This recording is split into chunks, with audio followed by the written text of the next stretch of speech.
Hello everyone, welcome to my YouTube channel The Golden Law. So today we are going to do our section 12 of भारतीय साक्ष्य अधिनियम.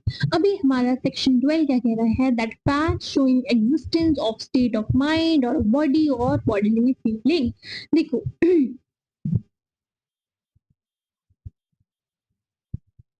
अगर generally बात की जाए तो सेक्शन 12 हमारा क्या कहता है कि कोई भी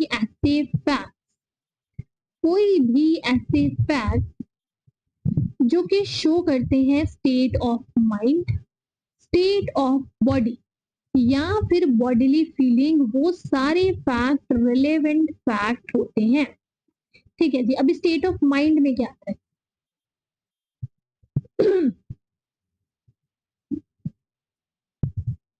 अभी स्टेट ऑफ माइंड में क्या आता है? स्टेट ऑफ माइंड में बेसिकली आएगी हमारी इंटेंशन. ठीक है, माइंड की स्टेट जिसमें कि हमारी इंटेंशन, हमारी नॉलेज, गुड फेथ काम किया जा रहा है, बैड फेथ में काम किया जा रहा है. ठीक है, तो ये सब चीजें जो है जो माइंड की स्टेट बता रही है वो सारा कुछ हमारा स्टेट ऑफ माइंड में आता है. State of body and bodily feeling में, ठीक है, जैसे सिर दर्द हो रहा है, ये सब चीजें हैं. ठीक है, डर लग रहा है, ये सब मतलब बॉडीली फीलिंग जो है वो स्टेट ऑफ बॉडी और बॉडीली फीलिंग में हमारा आता है. ठीक है जी. तो अभी हमारा सेक्शन 12 कहता क्या है कि कोई भी ऐसे फैक्ट जो शो कर रहे हो किसी स्टेट ऑफ माइंड की एग्जिस्टेंस, जैसे कि intention, knowledge, good faith, negligence, rashness, ill will, good will towards any particular person. ठीक है, तो कोई भी ऐसे फैक्ट जो किसी स्टेट ऑफ माइंड की एग्जिस्टेंस शो कर रहे हैं, ठीक है, या फिर एग्जिस्टेंस शो कर रहे हैं किसी स्टेट ऑफ बॉडी की या फिर बॉडीली फीलिंग की, वो सब क्या होता है? वो रेलिवेंट होता है when the existence of any such state of mind, body और bodily feeling is an issue और रेलिवेंट फैक्ट. ठीक है, तो कोई भी ऐसे फैक्ट जो state of mind, state of body या फिर बॉडीली फीलिंग की एग्जिस्टेंस के बारे में बताते हैं, ठीक है, वो सारे फैक्ट क्या है? वो रेलिवेंट फैक्ट हैं. कब? जब वो स्टेट ऑफ माइंड, वो स्टेट ऑफ बॉडी या फिर वो स्टेट बॉडीली फीलिंग है वो फैक्ट इशू या रेलिवेंट फैक्ट है.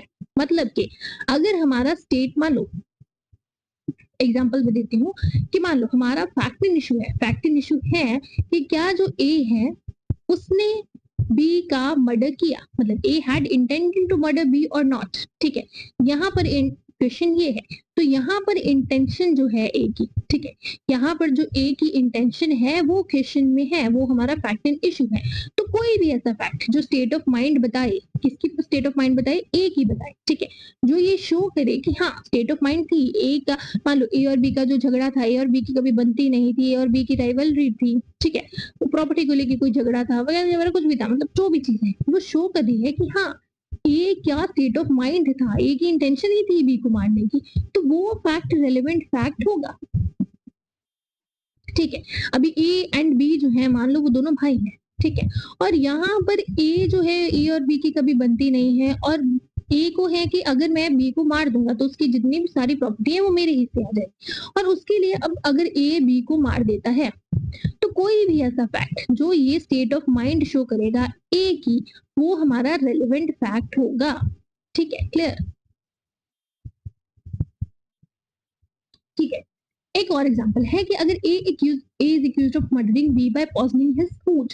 ठीक है, तो यहाँ पर फैक्ट इशू क्या है? क्या ए की इंटेंशन थी बी को मर्डर करने की? तो अगर ए ने यहाँ पर पॉइजन खरीदा दुकान से, ठीक है, ए को ये कहते हुए सुना गया था कि मैं बी को मार दूंगा, मतलब he wanted to get rid of B while preparing the food. तो ये सब क्या है? ये सब रेलेवेंट है. क्यों रेलेवेंट फैक्ट है? क्योंकि यहाँ पर स्टेट ऑफ माइंड जो है वो एक ही शो की जा रही है. ठीक है जी. अब यहाँ पर अगर मान लो ये एक और क्वेश्चन है कि क्या अगर बी के खाने में पॉइजन था और ए को नॉलेज थी क्या, तो वो कोई भी ऐसे फैक्ट जो ये चीज दर्शाएं कि ए को नॉलेज थी कि बी के खाने में जहर है, वो सब क्या होंगे? वो सब रेलेवेंट फैक्ट ही माने जाएंगे. ठीक है जी. एक और example, that A is accused of receiving stolen goods. ठीक है, ए को एक्यूज किया जा रहा है कि उसने चोरी के गुड्स जो है वो रिसीव किए हैं, एंड ही नोज देम. ठीक है, यहाँ पर क्या है? नॉलेज है. नॉलेज क्या होती है? हमारी स्टेट ऑफ माइंड. ठीक है जी. तो यहाँ पर जो नॉलेज है एक को कि जो गुड्स उसे मिले थे वो सब क्या है, वो चोरी के गुड्स हैं, ठीक है, चोरी का माल है, उसने रिसीव किया है। अब यहाँ पर अगर ये चीज प्रूव की जाए that he was in position of particular stolen article, ठीक है, और उसके साथ साथ और भी स्टोलन आर्टिकल्स उसके पास हैं, the fact that at the same time he was in possession of many other stolen articles is relevant। क्यों? क्योंकि यहाँ पर उसकी स्टेट ऑफ माइंड शो की जाएगी कि अगर उसके पास इतने सारे आर्टिकल्स हैं, सारे के सारे स्टोलन आर्टिकल्स हैं, तो ऐसा तो नहीं हो सकता कि जितने भी आर्टिकल्स उसने लिए उसे किसी भी आर्टिकल की नॉलेज ही नहीं थी कि सब चोरी के हैं, ठीक है। तो यहाँ पर ये चीज क्या है, ये उसकी स्टेट ऑफ माइंड, उसकी नॉलेज जो है वो दर्शाता है। तो ये क्या होगा, ये हमारा रेलेवेंट फैक्ट होगा।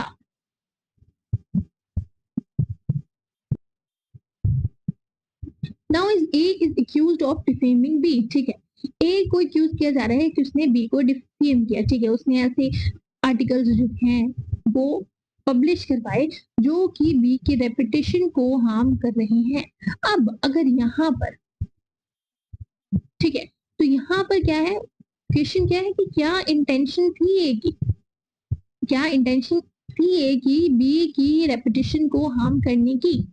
तो अब अगर हम ये कहें कि ए ने पहले भी बहुत सारे ऐसे आर्टिकल छपवाने की कोशिश करी है, ठीक है, और ए और बी के बीच में बहुत ज्यादा झगड़ा था, ठीक है, तो ये सब चीजें क्या होंगी, ये सब चीजें रेलेवेंट होंगी, क्यों? क्योंकि वो सब स्टेट ऑफ माइंड शो करेंगी ए का, ठीक है जी। और भी ये एल इलिस्ट्रेशन है, एम इलिस्ट्रेशन है, आप इसे अपने आप पढ़ लेना।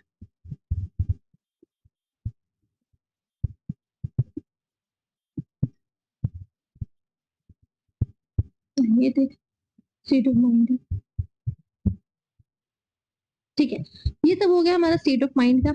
अभी हम अपना स्टेट ऑफ बॉडी का देखें, ठीक है। तो the question is whether A's death was caused by poison. तो अगर कोई भी स्टेटमेंट ए ने दी थी during his illness as to his symptoms are relevant, क्यों? क्योंकि ये स्टेटमेंट है स्टेट ऑफ बॉडी के बारे में या फिर बॉडीली फीलिंग के बारे में, तो ये क्या होगी, ये भी रेलेवेंट होगी। अब क्वेश्चन क्या है कि क्या ए की जो हेल्थ है, ठीक है, उसकी जो स्टेट है वो कैसी है। तो अगर कोई ए ने अपनी स्टेटमेंट दी थी अपनी हेल्थ के बारे में, तो वो भी क्या होगी, वो रेलेवेंट होगी, ठीक है जी।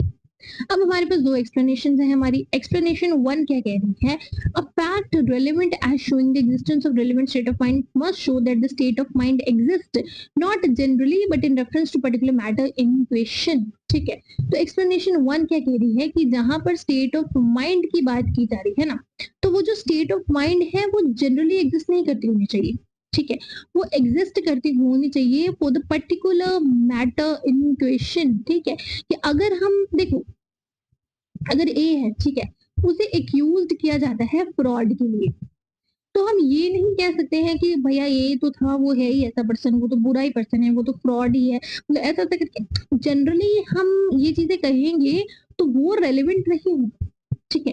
लेकिन अगर हम ये कहें कि हाँ ए और बी जो है उसने मतलब पहले भी बहुत कोशिश की है ए को फ्रॉड करने की वगैरह वगैरह, जो भी मतलब है, तो वो सब चीजें जो है वो रेलेवेंट होगी। तो जो भी स्टेटमेंट है, जो भी स्टेट ऑफ माइंड है, अगर हम बात कर रहे हैं उसकी, तो वो जनरली एग्जिस्ट नहीं करती होनी चाहिए, बल्कि with the particular matter in question उसके साथ जो है वो एग्जिस्ट करती होनी चाहिए। अगर हम ये कह रहे हैं कि वो पर्सन डिसऑनेस्ट है, मेलिशियस है, ठीक है, और जनरली है, तो वो कुछ मैटर नहीं करता। एग्जाम्पल के लिए ए इज ट्राइड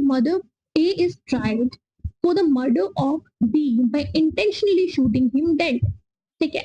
तो यहाँ पर ए को ट्राई किया जा रहा है कि उसने बी का मर्डर किया है इंटेंशनली उसको शॉट करके, ठीक है।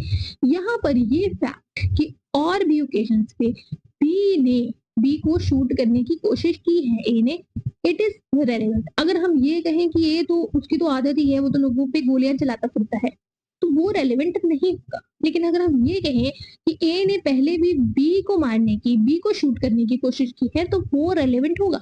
तो जनरली जो हमारे स्टेट ऑफ माइंड होती है उसका कोई मतलब नहीं होता है।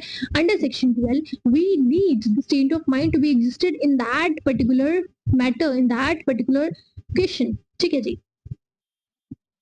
एक्सप्लेनेशन 2 क्या कह रही है कि जहां पर प्रीवियस कमीशन रेलेवेंट होती है, वहां पर प्रीवियस कन्विक्शन भी रेलेवेंट होती है। ठीक है, जहां पर प्रीवियस कमीशन रेलेवेंट होगी वहां पर प्रीवियस कन्विक्शन भी रेलेवेंट होगी। तो where previous commission is relevant, previous conviction is also relevant, but where previous commission is not relevant, previous conviction is not relevant। ठीक है जी।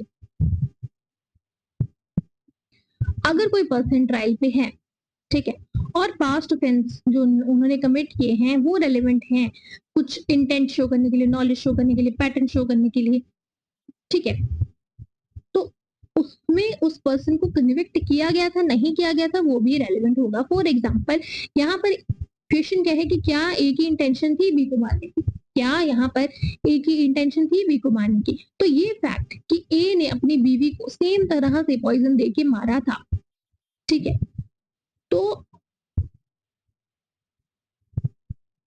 और सॉरी, तो यहाँ पर ये फैक्ट कि ए ने अपनी बीवी के अलावा किसी और पर्सन को भी सेम तरीके से पॉइजन देके मारा था वो रेलेवेंट होगा, और अगर उसमें कोई कन्विक्शन हुई है तो वो भी रेलेवेंट होगी। ठीक है जी, तो this is it, I hope it got clear. अगर इसमें कोई डाउट है, कोई इशू है, कोई क्वेश्चन है, you can ask me in the comments. इसके नोट्स आप मुझे टेलीग्राम पे मैं लिंक दे रही हूँ, आपको वहां पे मिल जाएंगे, you can go and check it out from there, and for more such videos do subscribe my channel, like my video. Thank you guys.